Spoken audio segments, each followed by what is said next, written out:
ரஷ்ய அதிபர் புட்டினும் அமெரிக்காவினுடைய அதிபர் டொனால்டு ட்ரம்ப்பும் ஒரு 2 மணி நேரம் தொலைபேசியில் உரையாடியிருக்காங்க. இந்த தொலைபேசி உரையாடல் ஈரானை பற்றியதாக நிச்சயமாக இருக்குங்கிறத நீங்கள் நம்பலாம். என்ன பேசியிருக்காங்க? இத்தாலியை பார்த்து அமெரிக்கா சொல்லியிருக்கக்கூடிய விஷயம் பேசுபொருளாக மாறியிருக்கு. இத்தாலியினுடைய பிரைம் மினிஸ்டர் மெலோனி அவர்கள் அமெரிக்காவுக்கு அடித்திருக்கக்கூடிய சம்பட்டி அடி தான் இப்போது முக்கியமான விஷயம். அதையும் நம்ம தெரிஞ்சுக்க வேண்டிய தேவை இருக்குது. சோமாலியா அப்படிங்கிற நாடு ஈரான் போரால் பாதிக்கப்பட்டு 5 லட்சத்துக்கும் மேற்பட்ட குழந்தைகள் பட்டினிச்சாவை எதிர்நோக்கி காத்திருக்காங்க. ஒரு இடத்துல நடக்கக்கூடிய போர் புரட்சி அப்படிங்கிறது இன்னொரு நாட்டில் இன்னொரு மக்களுடைய வாழ்வாதாரத்தையும் சேர்த்தே பறித்து கொண்டிருக்கிறது. எது சரி எது தப்பு அப்படிங்கிறத தாண்டி நடக்கக்கூடிய நிகழ்வுகளை அப்படியே சொல்கிறேன், கவனமாக கேளுங்க. வாங்க பார்க்கலாம் உறவுகளே, இது பிரசாத் சிக்னேச்சர். உங்களுடைய தொழில் சம்பந்தமான விளம்பரங்களை நமது சேனலில் ஒளிபரப்ப உங்களுக்கான அருமையான வாய்ப்பு. Prasad signature media broadcasting private limited. நீங்க நியூஸ் ரீடரா மாறணுமா, கண்டென்ட் கிரியேட்டரா உருவாகணுமா, சேட்டலைட் சேனல்ல ரிப்போர்ட்டரா வேலை பார்க்கணுமா, டாக்குமெண்ட்ரி மேக்கிங்ல இருந்து ஜேர்னலிசம் பற்றிய முழுமையான பயிற்சி பெற உங்களுக்கான அருமையான வாய்ப்பு. எங்களை தேடி வாங்க. ஆன்லைன் மற்றும் நேரடி பயிற்சி வகுப்புகளும் சர்டிபிகேட் கோர்ஸாவே கத்துத்தரும். மீடியா துறையில் 10 ஆண்டுகளுக்கு மேல அனுபவம் உள்ளவர்கள் பயிற்சி கொடுப்பார்கள். வாய்ஸ் ஓவர் தொடங்கி வாய்ஸ்லெஸ் பீப்புளுக்காக உங்களை சிறந்த ஜேர்னலிஸ்டா உருவாக்க வேண்டியது எங்களோட பொறுப்பு. ஸ்கூல்ஸ் அண்ட் காலேஜஸ்ல ஜூனியர் ஜேர்னலிஸ்ட்ங்கிற பேர்ல ஒர்க் ஷாப்பும் கண்டக்ட் பண்ணி கொடுக்கிறோம். மோட்டிவேஷனல் ஸ்பீக்கரா கடந்த 15 ஆண்டுகளா கல்வி நிறுவனங்களுக்கு நிகழ்ச்சிகளும் நடத்தி தரோம். தொடர்புக்கு 9944790333 94493594 prasadsignature@gmail.com.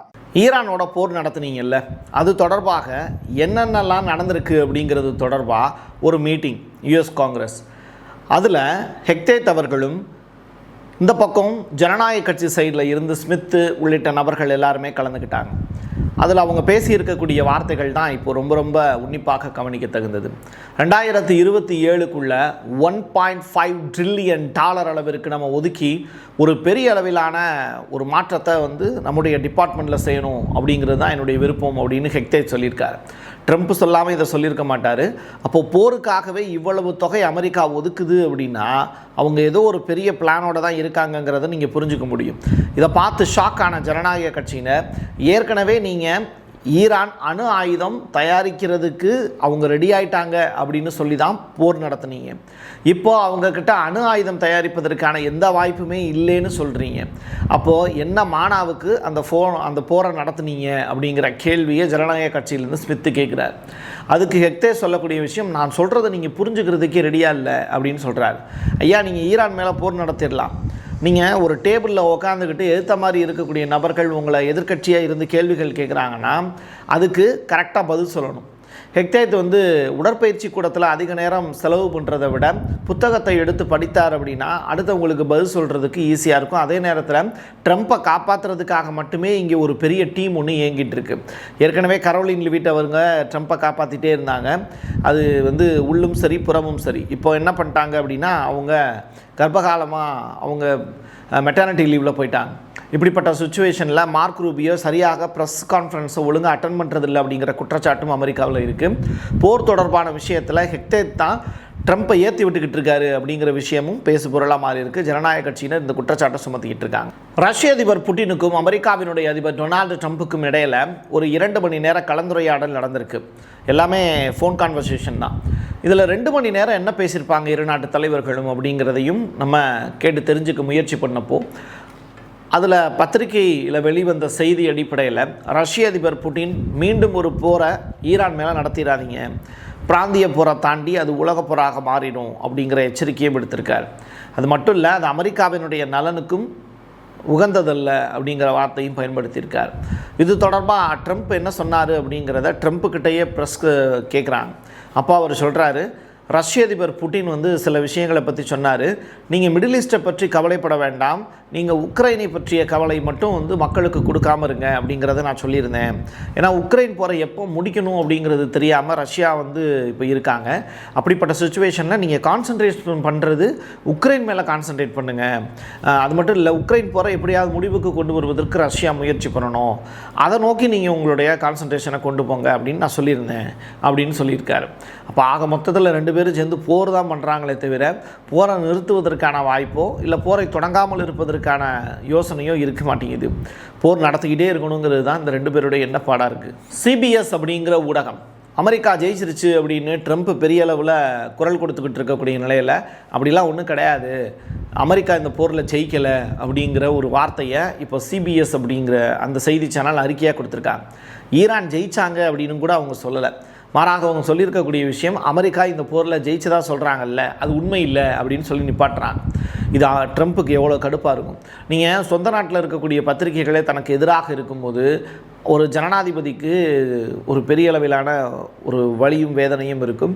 என்னடா அது நமக்கு சப்போர்ட் பண்ண மாட்டாங்க அப்படிங்கிற அந்த எண்ணப்பாடும் இருக்கும். ட்ரம்ப் சொல்கிறாரு, இட்டாலியை பார்த்து சொல்கிறார், இட்டாலியினுடைய மெலோனி வந்து தொடர்ச்சியாக அவங்க நெதன்யாகுவுக்கு கை கொடுக்காமல் போவது தொடர்பான காட்சிகள்லாம் வந்து ட்விட்டரில் அப்படியே போயிட்டுருக்கு. இப்படிப்பட்ட சுச்சுவேஷனில் ட்ரம்ப் இட்டாலியினுடைய மெலோனியை பார்த்து சொல்கிறார், ஈரான்ட்ட அணு ஆயுதங்கள்லாம் கிடச்சிருச்சு அப்படின்னா இட்டாலியை அவங்க ஒரு செகண்டில் அழிச்சிருவாங்க தெரியுமா அப்படின்னு மெலோனிக்கு வந்து சொல்கிறார். அதுக்கு இட்டாலியினுடைய பிரைம் மினிஸ்டர் மெலோனி அவர்கள் வந்து, ஈரானுக்கு அணு ஆயுதங்கள் தயாரிக்க முடியுமா இல்லையாங்கிறத பற்றி கவலை எனக்கு கிடையாது, அது முடியுமா முடியாதா அப்படிங்கிற பற்றி யோசனையும் எனக்கு கிடையாது. உலகத்தில் 9 நாடுகள்கிட்ட அணு ஆயுதங்கள் இருக்குது. இந்த 9 நாடுகளுமே இது வரைக்கும் அணு ஆயுதத்தை பயன்படுத்தினதே கிடையாது. ஆனால் வேர்ல்டு வாரில் அமெரிக்கா மட்டும்தான் அணு ஆயுதங்களை பயன்படுத்தியது. இதுவரைக்கும் உலகத்திலேயே அணு ஆயுதத்தை பயன்படுத்திய ஒரே நாடு அமெரிக்கா மட்டும்தான் போட்டு சம்பட்டி அடிச்சிருக்காங்க. அப்போ அணு ஆயுதத்தை தொடர்ச்சியாக பயன்படுத்துறதுக்கு திட்டமிட்டுறதும் உலகத்தை மிரட்டுறதும் யாருன்னு கேட்டால் அமெரிக்கா தான். த்ரெட்டனிங் பண்ணுறது அமெரிக்கா தான் தவிர ஈரான் கிடையாது அப்படிங்கிற ஸ்டேட்மெண்ட்டையும் சொல்லியிருக்காங்க. ட்ரம்ப் வந்து போரை தொடங்கினார்னா அடுத்து என்ன நடக்கும் அப்படிங்கிறது தொடர்பாக ஈரானுடைய மொக்சன் ரஸாயி அவர் இப்போ ஒரு ஸ்டேட்மெண்ட் ஒன்று கொடுத்துருக்கார். அது என்னென்னா, அமெரிக்கா மறுபடியும் போரை தொடங்குச்சு அப்படின்னா அதன் மூலியமாக ஏற்படக்கூடிய நிகழ்வுகள்ங்கிறது ரொம்ப மோசமாக இருக்கும். ரெண்டாவது, ஈரான் விதித்திருக்கக்கூடிய 10 ரெக்வஸ்ட் இல்லை 10 கோரிக்கைகள், அது எல்லாத்தையுமே நிறைவேற்றி கொடுக்க வேண்டியது அமெரிக்காவினுடைய ஒரு முக்கியமான விஷயம். அதை அவங்க செஞ்சு தான் ஆகணும் அப்படின்னு சொல்கிறாரு. இதை மற்ற நாடுகள் எப்படி புரிஞ்சுக்க போகிறாங்கன்னு தெரில. பட் இது ரொம்ப ரொம்ப முக்கியமானது ஒரு விஷயம். ஏன்னா 10 அம்ச கோரிக்கைகள் 10 அம்ச விஷயம் அப்படிங்கிறது இங்கே பேசு பொருளாக மாறி இருக்குது.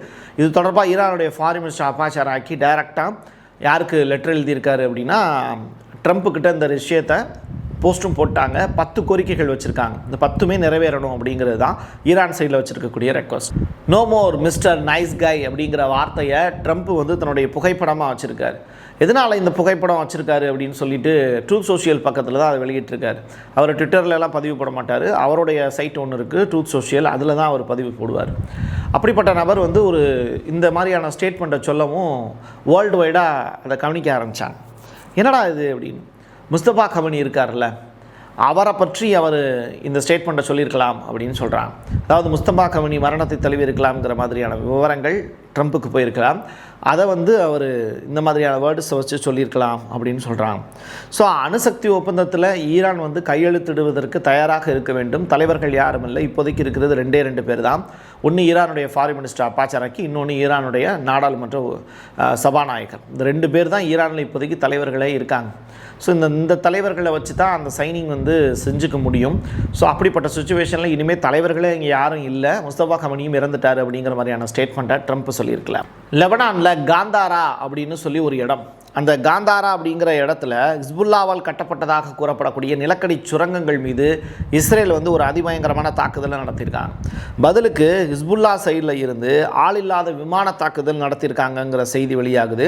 ஹிஸ்புல்லாவினுடைய அறிக்கையின் அடிப்படையில் இரவோடு இரவாக ஒரு பெரிய ஆளில்லா தாக்குதல் நடத்தினதாகவும் நிமர் அல் ஜமால் அப்படிங்கிற நிலையில் கூடியிருந்த இஸ்ரேலிய வீரர்களுடைய கூட்டமே அதனுடைய இலக்காக மாறியது அப்படிங்கிறதையும் சொல்லியிருக்காங்க. இஸ்ரேலிய படைகளை குறிவைத்து இந்த அன்மேன் ட்ரோன்ஸை வந்து இப்போது ஹிஸ்புல்லா ஏவிருக்காங்க அப்படின்னா இவங்களுக்கு ஆயுதங்கள் எப்படி கிடச்சிது அப்படிங்கிற கேள்வியும் இருக்குது. அதை கொடுத்தது ஈரான் தானா, இல்லை வேறு நாடுகள்கிட்ட இருந்து ஹிஸ்புல்லா ஆயுதங்களை வாங்கியிருக்காங்களா, இல்லை லெபனான் அரசை தூண்டிவிட்டு ஹிஸ்புல்லாவுக்கு ஆயுதங்களை கொடுக்குறாங்களா, அப்போ லெபனான் அரசு அமெரிக்காவுக்கு எதிராக செயல்பட தொடங்கிட்டாங்களா, இப்படி ஏகப்பட்ட கேள்விகள் இந்த ஹிஸ்புல்லா அமைப்பை சுற்றி ஏகப்பட்ட விஷயங்கள் இருக்குது. ஹிஸ்புல்லா அமைப்பை வந்து முழுக்க அமெரிக்கா வந்து ஒரு தீவிரவாத இயக்கமாக அறிவிச்சிட்டாங்க. இப்படிப்பட்ட சுச்சுவேஷனில் லெபனானில் அவங்க இருக்கவே செய்யக்கூடாது அப்படின்னு லெபனான் அரசும் திட்டமிட்டுறாங்க. இஸ்ரேலும் அதை நோக்கி முன்னேறிக்கிட்டு இருக்கு. கிரேட்டர் இஸ்ரேல் அப்படிங்கிற அடிப்படையில் செட்டிலர்ஸ் அங்கே கொண்டு போய் பணியமர்த்தக்கூடிய வேலை, அங்கே போய் வீடு கட்டி வாழக்கூடிய சுச்சுவேஷனில் லிட்டாலின் ரிவருக்கு தாண்டி ஏற்படுத்திக்கிட்டு இருக்காங்கிறதையும் நான் உங்களுக்கு புரிய வைக்க முயற்சி பண்ணுறேன். ஈரான் போரால் யார் யாரெல்லாம் பாதிக்கப்பட்டிருக்கா அப்படின்னு கேட்டால் சோமாலியாங்கிற நாடு தான் அதிகமாக பாதிக்கப்பட்டிருக்கு. இந்த கடல் போக்குவரத்துங்கிறத அமெரிக்காவும் ஈரானும் சேர்ந்து நிப்பாட்டிட்டாங்க. இதன் காரணமாக சோமாலியாவுக்கு போகக்கூடிய கப்பல், எய்டு பொருட்களை சுமந்துட்டு போகக்கூடிய கப்பல் எல்லாமே தடுத்து நிப்பாட்டப்பட்டிருக்குங்கிற செய்தி வெளியாயிருக்கு.